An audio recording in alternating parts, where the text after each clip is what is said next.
Hey guys, Ultra Maximus here, and I got a new kind of list I want to talk about. Everybody has a guilty pleasure. We've got guilty pleasure movies, guilty pleasure foods, guilty pleasure TV shows. Yeah, that's what we're going to talk about. Guilty pleasure TV shows. So my top 10, and not just guilty pleasure TV shows, it's worse than that.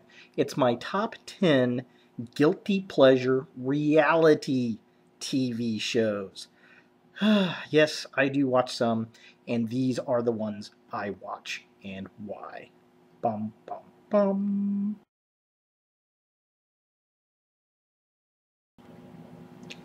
At number 10, I've got, yes, America's Next Top Model.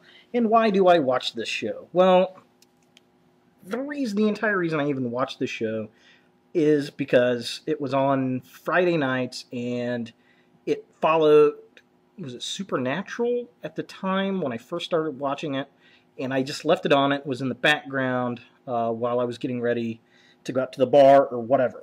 And then I sat down one day and just started watching it. It just kind of sucked me in. And the reason it did, well, there's a lot of hot bitches on that show. That's really the only reason I started watching it, is because the particular season I was watching had a lot of really smoking hot women. And then it started to get into me on the sets when they would go to like Italy, when they would go to Greece, they would go to Hong Kong. And some of the sets were actually, the scenes where they were doing the photography was kind of cool. I like to travel. I like the outdoors. I like to go camping, and that kind of hooked me in as well. So it really pretty much is like the Big Bang Theory when they started watching it for all the future Mrs. Wolowitzes. That's the whole reason I got sucked into it. And, well, they're hot bitches. Sorry.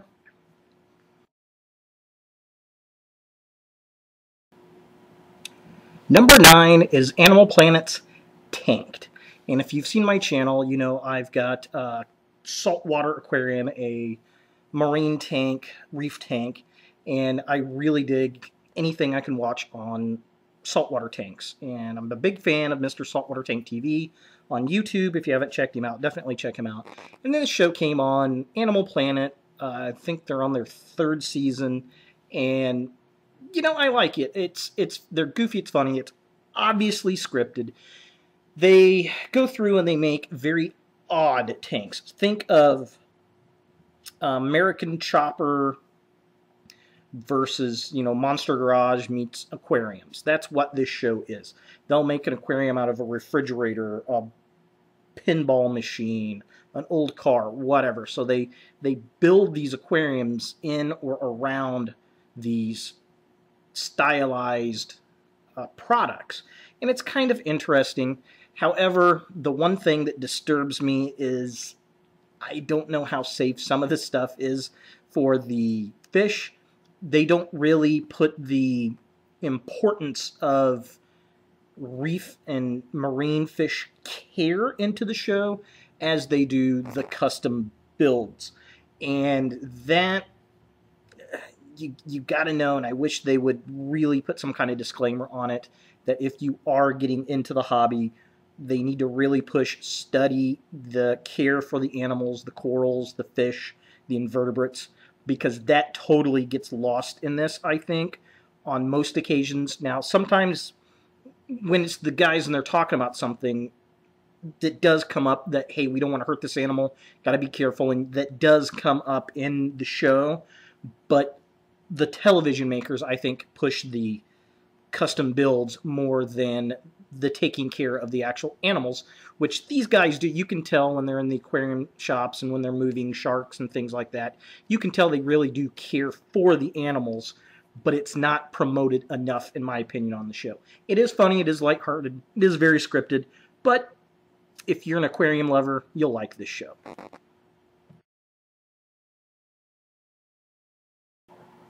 Number 8 is The Surreal Life. And this was the reality show that kind of hooked me into reality television.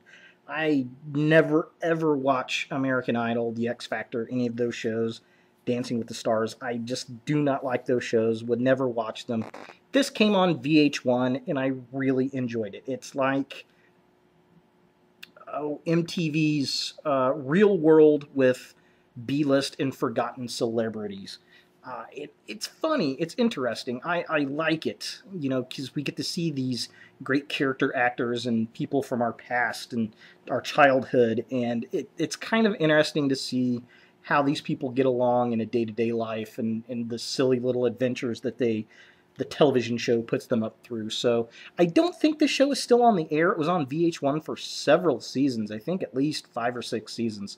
And this particular one right here was probably one of my favorite groups, of my favorite cast. I think they brought a few of these people back in an all-star season, but definitely a show that I really did secretly enjoy.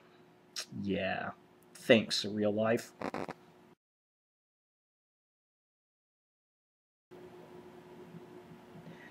Okay, next I have Hotel Hell.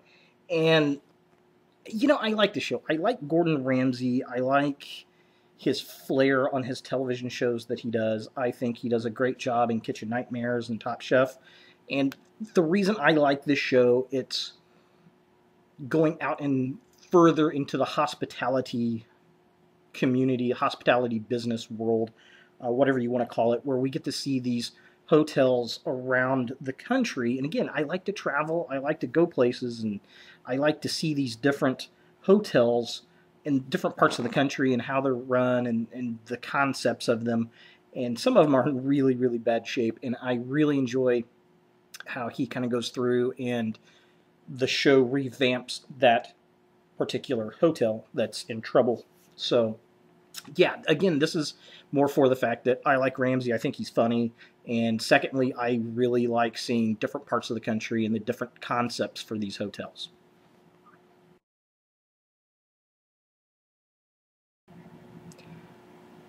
All right, at number 6 is Finding Bigfoot. I really, really enjoy this show. I don't know why I do, but I really, really do. You get this group of Bigfoot hunters. The guys are all Bigfoot believers.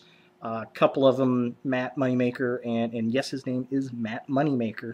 Uh, he's kind of the leader of the group. He runs the BRO, and Bobo's kind of the big guy. Always wears the gone squatching baseball cap. He's kind of a out there guy, and you got Cliff at the end here, and then the girl there. She's the skeptic of the show, and they're looking to try. They track down across the country these different Bigfoot sightings and reports, and they talk to locals, and they go out and try to recreate, and they try to prove or disprove Bigfoot evidence, video, sightings, things to that kind of nature. And again, it is a very scripted show, and there were some issues with the cast and the production from last season, and they're back. They just started a third season, and the three guys are heavy, heavy believers in Bigfoot, and then the girl's the skeptic who's like, well, it could have been this, it could have been that, and that sort of thing. And why do I like this show? I like this show because, not because I want to see them find Bigfoot. It would be very cool, but it's not going to happen. Um, is Bigfoot real? That's a great question. Statistically speaking, I would say probably not. I can't personally say no because this is a show my mother would love. My mother loved the unsolved mysteries and all the stuff about Bigfoot and Loch Ness and UFOs and all that kind of stuff. She loved those mysteries and conspiracy type stuff, and she kind of got me into it as a kid. And I would like to think Bigfoot's out there, and am I going to say 100% Bigfoot does not exist? No, I'm not. I would say 99.997%. There is a possibility. And the reason I say that, there are new species of animals discovered, every so often. I think not too long ago, there was a new species of mammal uh, about the size of either a large raccoon or coyote discovered in South America, I believe, not too long ago. And the new species of birds have been discovered. There are new insects, new fish. There are all kinds of new animals being discovered that have previously never been known to exist to man.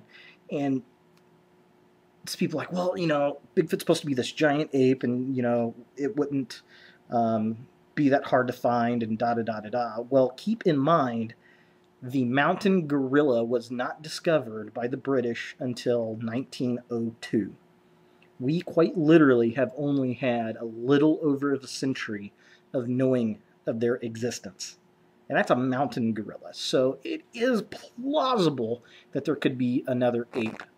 However, I find it unlikely. And when you watch the show, it's kind of interesting. They talk about the food supply for these creatures, and deer being a food supply, and this and that and the other. And I find that unlikely. That just is very strange to me. Yes, it would be a good food supply. However, if you look at all of the apes, except for man, very few apes eat meat. They will, but they don't go hunt large animals down. There are no other apes, save man, that hunt game animal of that size. It's usually small birds, small mammals, things like that. So, and there are other characteristics that are not very ape-like to these mythical creatures. So, yeah, I've got my doubts, but I would like to think that they are out there. Are they? Who knows? It is an entertaining show. If you haven't seen it, at least give it one watch. And I got to get one of those hats that says "Gone Squatchin'."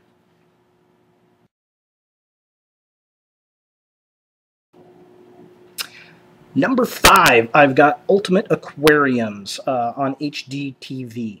And this show is very, very cool for a couple of reasons.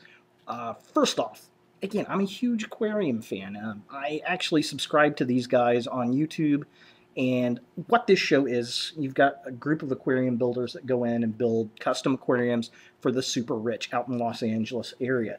And they come up with some very, very cool aquariums. Like this particular one, this was in the pilot episode. That is an ancient tree from like South America that aquarium is built into. And what I really, really dig about this show, couple things. First off, my best friend is the producer for this show, which is very cool. He's worked in reality TV for a long time and has done a lot of different types of shows, and this was one that he had done that I thought was of very big interest. And the other thing I really dig about this is they really do the whole how the aquarium is put together. So unlike Tanked, which is kind of lighthearted and goofy, and it's all about theatrics and the custom build, while this is custom build as well, it's not as theatrical. It is high-end, very nice, very cool, and they show you step by step how they did it. And I really do appreciate that. And they also have much more emphasis on the care of the animals. Like they've got a guy that goes in and goes to these stores and talks about the animals and what works well with what, and they really put some great emphasis on the care of the animals, the maintenance of the aquariums, and how to do it and do it well. So all these things make for a great television series. I'm not sure if they did a few episodes of specials. I'm not sure if it got picked up as a show as of yet, but if you haven't seen it, definitely check it out. It is phenomenal. Good job to Kevin.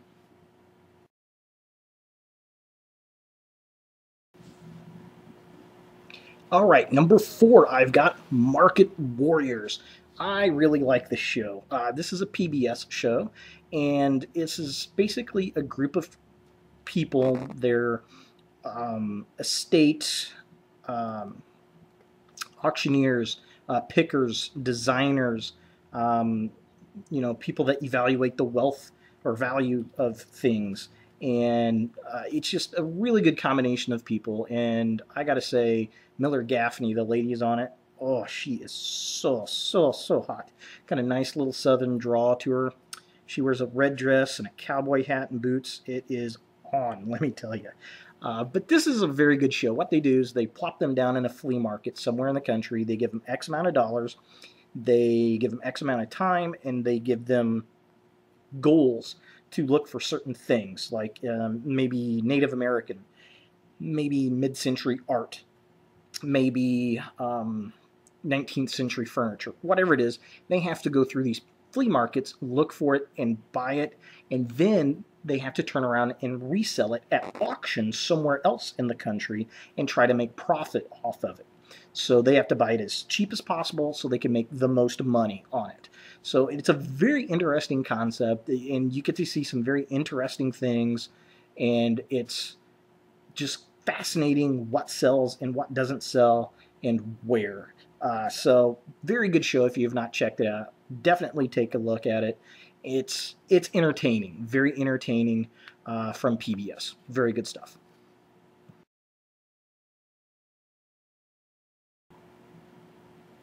All right, at number 3, I have Comic Book Men. This is a show by Kevin Smith.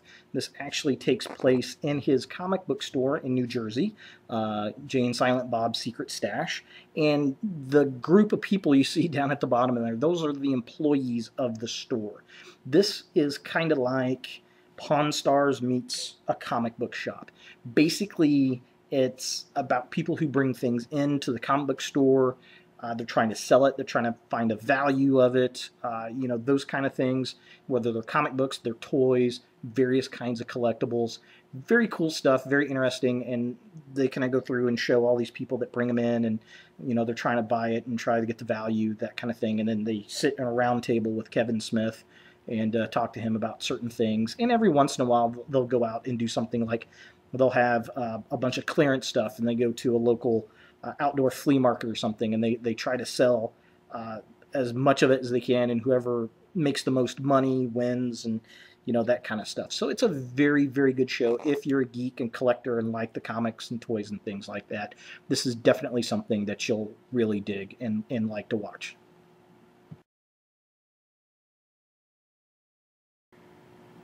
My number 2 guilty pleasure reality television show goes to Kitchen Nightmares.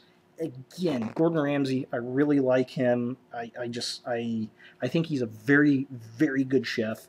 I think he's very entertaining. He's very passionate about his restaurants, his food, his shows, and I think that makes him a very entertainable individual.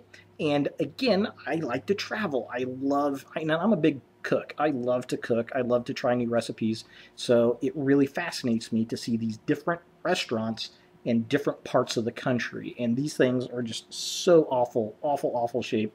And you get so much drama with some of these people. And again, a lot of it is scripted, but it is entertaining, and more so for the fact that I like to see these different restaurants in different parts of the country and their ideas and concepts, and then what menu changes that Ramsay brings to it. So those kind of things are what draws me into this show, for sure.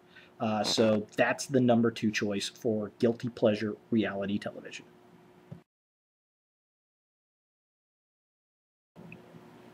And to anybody that watches my channel, this should not be a surprise.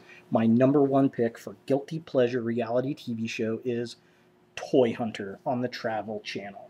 And this is a great show. I really like this. Again, obviously scripted, but it's about a guy. He's got a business where he travels across the country looking for rare collectible toys.